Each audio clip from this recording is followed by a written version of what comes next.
Hello friends, आपका बहुत बहुत स्वागत है सुनील कुमार स्टडी चैनल में। आज हम एक इम्पोर्टेंट क्वेश्चन लेके आए हैं जो कि पीजी वालों के लिए है, जो सेशन 2020 से 22 वालों के लिए है। ये फर्स्ट सेमेस्टर का क्वेश्चन है। तो चलिए हम आगे बढ़ते हैं और ये क्वेश्चन जो है देखते हैं। क्वेश्चन है, प्लेटो के न्याय सिद्धांत पर प्रकाश डालें। प्लेटो के न्याय सिद्धांत में हम सबसे पहले ये देखते हैं कि न्याय का अर्थ क्या होता है। सबसे पहले हम ये देखेंगे कि प्लेटो का जो न्याय सिद्धांत है उसमें न्याय का अर्थ प्लेटो ने क्या दिया है। प्लेटो के न्याय कोई कानूनी न्याय नहीं बल्कि यह एक नैतिक न्याय है। न्याय की व्याख्या तथा न्याय की प्राप्ति प्लेटो ने अपनी पुस्तक रिपब्लिक में किया है। उसमें प्लेटो ने बताया है कि व्यक्ति न्याय की प्राप्ति कैसे कर सकता है। प्लेटो मानता है कि व्यक्ति अपना कार्य खुद करे, किसी और पर निर्भर ना हो, ना ही किसी और के कार्य में हस्तक्षेप करे, यही न्याय है। यानी प्लेटो के अनुसार जो है, आप अपना कार्य खुद करे, किसी और पे निर्भर ना हो और ना ही किसी और के काम में आपको हस्तक्षेप करना चाहिए, रुकावट उत्पन्न करना चाहिए। प्लेटो के अनुसार यही न्याय है। प्लेटो कहता है कि मनुष्य अपने लिए निर्धारित उन सभी कार्य का पालन करे जो समाज या राज्य द्वारा निर्धारित किए गए हैं।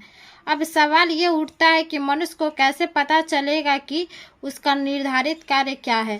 प्लेटो कहता है कि प्रत्येक मनुष्य की आत्मा में जो है 3 गुण पाए जाते हैं। तो चलिए हम देखते हैं 3 गुण कौन कौन से। पहला बुद्धि या विवेक, दूसरा साहस या उत्साह, तीसरा श्रद्धा या लालच। तीनों के आधार पर जो है व्यक्ति का कार्य निर्धारित प्लेटो करता है। एक, प्लेटो कहता है कि जिन व्यक्ति में बुद्धि या विवेक दिखता है या होता है उसे शासक बनना चाहिए। यानी जिन व्यक्ति में बुद्धि और विवेक होगा उसे शासक बनना चाहिए। 2 में, जिस व्यक्ति में साहस या उत्साह दिखता है उसे सैनिक बनना चाहिए। अगर उत्साह होगा तभी आप आर्मी में जा सकते, अगर उत्साह नहीं होगा तो आप आर्मी में नहीं जा सकते। 3, जिस व्यक्ति में श्रद्धा या लालच दिखता है उसे उत्पादक या व्यापारिक बनना चाहिए। यानी हर व्यक्ति अपने वर्ग के अनुसार कार्य करे, किसी और के कार्य में हस्तक्षेप ना करे, यही प्लेटो का न्याय है। इस प्रकार कोई कानूनी परिभाषा ना होकर यह एक नैतिक परिभाषा है। प्लेटो कहता है कि अगर आप में बुद्धि और विवेक नहीं होगा तो आप शासक नहीं बन सकते। अगर आप में साहस या उत्साह होगा तभी आप सैनिक में जा सकते हैं। और जिन व्यक्तियों में श्रद्धा या लालच होगा, यानी और चीजें जानने की इच्छा होगी अंदर, हम इससे ज्यादा क्या करें, नई चीजों का आविष्कार करें, वे वर्ग जो है उत्पादक वर्ग बन जाते हैं।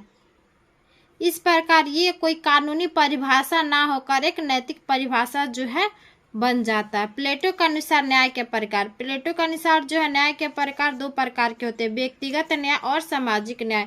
प्लेटो कहता है कि प्रत्येक मनुष्य अपने निर्धारित कर्तव्यों का पालन करे, अर्थात मनुष्य की आत्मा में अधिक जो गुण पाए जाते हैं 3 गुण में से, उसी के अनुसार जो है मनुष्य अपना कार्य करे, तभी उसमें जो होगा विकास होगा, उसके व्यक्तित्व का विकास होगा।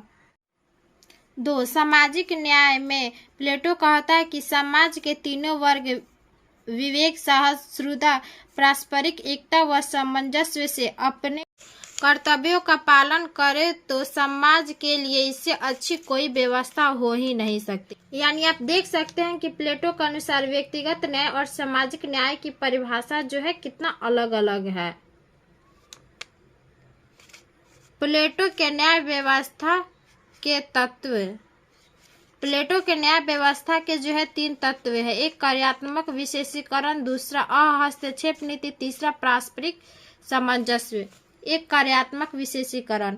प्लेटो कहता है कि प्रत्येक व्यक्ति प्राकृतिक रूप से असमान है, अर्थात प्रत्येक व्यक्ति की क्षमताओं तथा योग्यताओं में जन्म से ही अंतर होता है।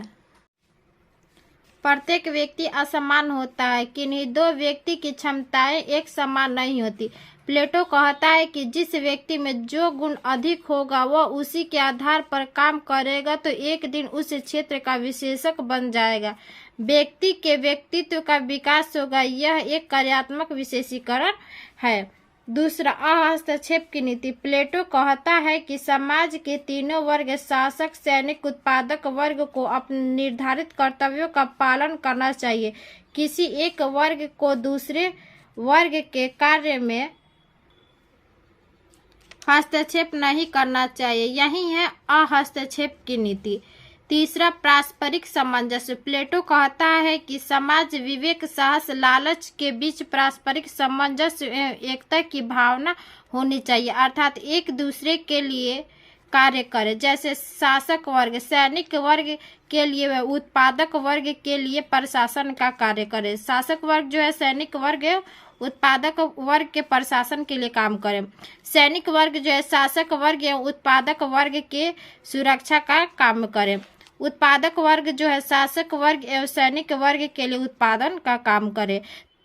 इस प्रकार आप देख सकते हैं कि शासक वर्ग, सैनिक वर्ग और उत्पादक वर्ग के जो काम है वो अलग अलग है।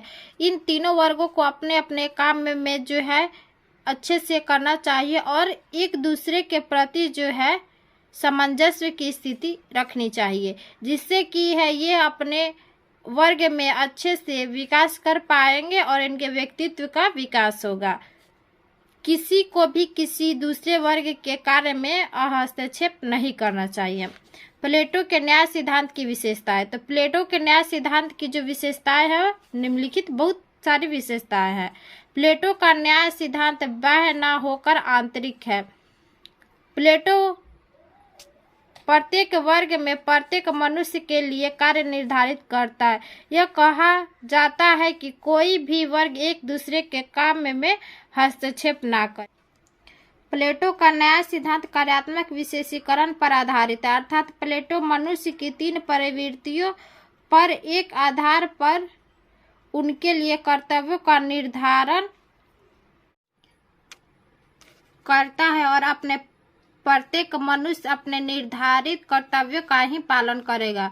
प्लेटो का न्याय सामाजिक एकता व सामाजिक सामंजस्य का सिद्धांत है, अर्थात प्लेटो कहता है कि तीनों वर्ग में पारस्परिक एकता व सामंजस्य हो, जिससे कि एक दूसरे के कार्य में वो सहायता कर सके। वो कहता है कि तीनों वर्ग जो है एक दूसरे में एकता की भावना रखे ताकि वे एक दूसरे के काम में हेल्प कर सके, एक दूसरे के विरुद्ध ना हो। प्लेटो के न्याय के 2 समूह प्रस्तुत करता है, एक व्यक्तिगत न्याय, दूसरा सामाजिक न्याय, जो हम पहले ही देख चुके हैं। प्लेटो के न्याय सिद्धांत की आलोचना। प्लेटो के न्याय सिद्धांत की आलोचना वार्कर करता है। वार्कर कहता है कि वस्तुतः व्यक्ति का कोई न्याय नहीं है, बल्कि व्यक्ति को उसके कर्तव्यों तक सीमित का भावना मात्र है। यह कोई ठोस कानूनी परिभाषा नहीं है, जबकि न्याय का मतलब वास्तव में कानूनी होता है, ना कि नैतिक।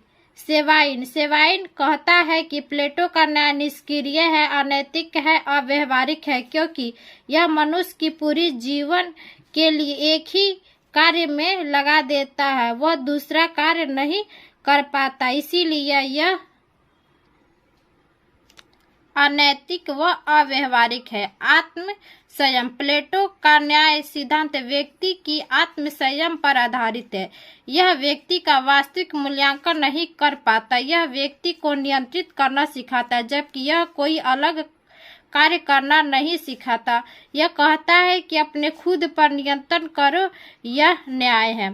प्लेटो का न्याय सिद्धांत कार्य विशेषीकरण तथा वर्ग विभाजन पर आधारित है। जबकि एक वर्ग अपना कार्य करता रहेगा, पीढ़ी दर पीढ़ी वही कार्य चलता रहेगा, तो इससे वर्ग विभाजन की समस्या उत्पन्न हो सकती है। इस सिद्धांत में शासक को इतनी शक्ति प्रदान की जाती है कि वह निरंकुश बन सकता है। तो आपने देखा कि प्लेटो का न्याय सिद्धांत क्या है, इसकी पूरी व्याख्या आपने पढ़ा। तो आई होप आपको इस वीडियो से काफ़ी हेल्प होगा। अगर ये वीडियो आपके लिए हेल्पफुल रहता है तो कृपया चैनल को लाइक शेयर सब्सक्राइब करें, अपना प्यार दें, ताकि हम आपके लिए से नए नए वीडियो लाते रहे। Thank you.